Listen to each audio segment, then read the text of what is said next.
नमस्कार मु गीतिकार अरुण मंत्री आपण मैंने देखुए मु भी देखुची फेसबुक रे एबे दुई जन चर्चित सिंगर दुई जन एस जड़े संग्राम जड़े सस्मिता दुई जनकर कॉम्बिनेशन रे किछि गीत आम शुणा पाऊँ देखा पाऊँ बहुत खुशी कथा जे से माने किछि पुराना गीत किछि नुआ गीत किछि निज निजर गीत सब से माने पोस्ट करुछंती एवं बहुत सुंदर भाव से माने गाउछंती जाक बहुत भल सिंगर मते तो बहुत भल लागुछि मते लागुछि समस्त को भल लागुथिबो तो समस्त से माने को सुनंतु भाबुछि संग्राम भाई और सस्मिता जी सिंगिंग विषय किसी कहवाक चाहूँगी माने मुझे बहुत सिंगर देखी ओडिशा रे बहुत नवागत सिंगर भी आसछंती सिंगिंग भी देखी शुणी खास करके ये दुई जनकर जो केमिस्ट्री जो माने सिंगिंग जो बड़ी स्टाइल आउ जो बड़ी मानकर गीत कलेक्शन आपन देखंतु जो बड़ी पुराना गीत के माने प्रस्तुत करती और जो बड़ी उपस्थापन करती से सब गुड़े देखिकिनी एमती लगे जमती कि सतरे माने आमे ओरिजिनल सॉन्ग भी आउरी भलो सॉन्ग सुनछु आ खास करके जो वॉइस क्वालिटी दुई जन पाइचंती संग्राम भाई को कथा तो कौन कहबी he is my idol actually तांका सिंगिंग रे मु बहुत इंप्रेस मु तांको थरे मो गां रे सुनितली से दिन ठू माने मु तांका गोटा बहुत बड़ फैन आई छी सस्मिता जी तांका कथा तो कौन कहबी माने मां सरस्वती सब गुड़ाक वरदान भी से नहीं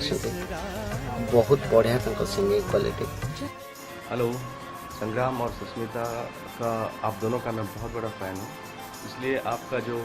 गाने का जो क्वालिटी है मुझे बहुत अच्छा लगता है। आपका गाना मुझे बहुत पसंद आता है। आप दोनों काफ़ी वर्सेटाइल सिंगर हो, आपका एक अपना आइडेंटिटी है, उसी आइडेंटिटी की वजह से ही आपका गाना हमें अच्छा लगता है और मैं उम्मीद करता हूँ आप ऐसे ही अच्छा गाना गाते रहें। Anupam, US too. So, just I'd like to say something about Sangram and Sasmita. बहुत बहुत बधाई जो फेसबुक पे तुम्हें जो ओल्ड सॉन्ग्स को प्रेजेंट करछो जो पोस्ट करछो इट्स सो ब्यूटीफुल मुझे गीत सुने बहुत बढ़िया लगे से गीत एंड जहाँ कुआ जाए ओल्ड इज गोल्ड पुराना गीत के पुराना हुए नहीं सब बेले सेमती ताजा ही रहे so keep singing like that really we enjoy तुमर ओडिशा रे बहुत फैन अच्छी और ओडिशा बाहर भी बहुत फैन अच्छी मुझे फैन मध्य जड़े ओडिशा दुई जन तुम्हें बड़ प्रतिभा so keep continue this good work. नमस्कार मो संगीत निर्देशक अनुप महांती आज मुझे गोटे विषय कहते वर्तमान दिन में आम बहुत गुड गीत नुआ गीत शुणु से पुराना गीत जहाँ आम गोल्डन कलेक्शन कहूँ से गीत गुड़ा गान कर जाऊँ और से गीत को मन पकड़ा दुई जन व्यक्ति बहुत भल प्रचेषा कर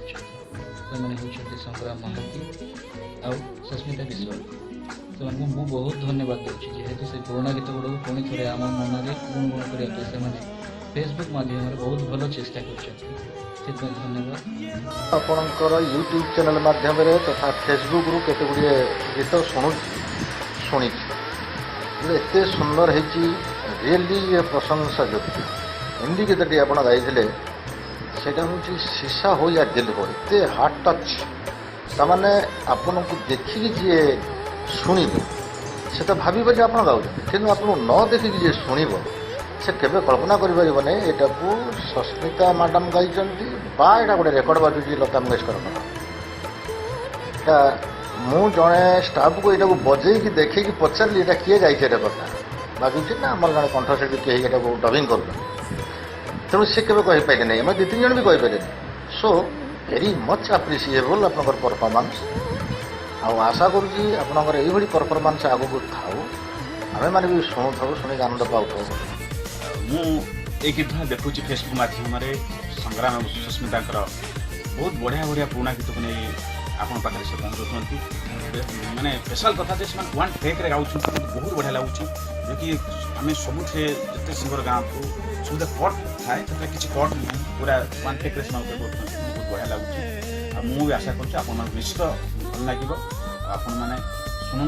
एवं से आशीर्वाद करूँ बहुत आगू जाऊँ। कुछ दिन पहले एक वीडियो आया था फेसबुक पे जिसे गाया था सस्मिता और संग्राम ने और वो गाना सुनने के बाद मुझे ऐसा लगा, ऐसा फील हुआ कि ये दो कलाकार जो टैलेंट इनके अंदर है, ये सही गाना शायद नहीं चूज़ करके गा रहे हैं। तो मैंने चैलेंज के रूप में उन्हें मोहम्मद रफ़ी साहब और एक लता जी का खूबसूरत duet, one of my favourite, रिमझिम के गीत सावन गाए, फिल्म अनजाना का गीत था। मैंने चैलेंज के रूप में उन्हें दिया और दोनों ने चैलेंज एक्सेप्ट करते हुए कहा कि कोशिश करते हैं। और इस गाने को गाने के बाद उन्होंने फेसबुक में जो पोस्ट किया, तो सुनने के बाद मैं तो हैरान हो गया। और इतने गज़ब के उन्होंने गाया था, लता जी की और रफ़ी साहब की आवाज़ का वो जादू, वो फीलिंग्स उन्होंने बरकरार रखा। मैं इन दोनों को बहुत बहुत विश करता हूँ कि फ्यूचर में ऐसे ही काम करते रहो, ऐसे ही गाने गाते रहो, हमारे दिल को ऐसे ही जीते रहो। Thank you so much, take care, bye. All the best. God bless. Thanks. जब दिल बातें करने लगे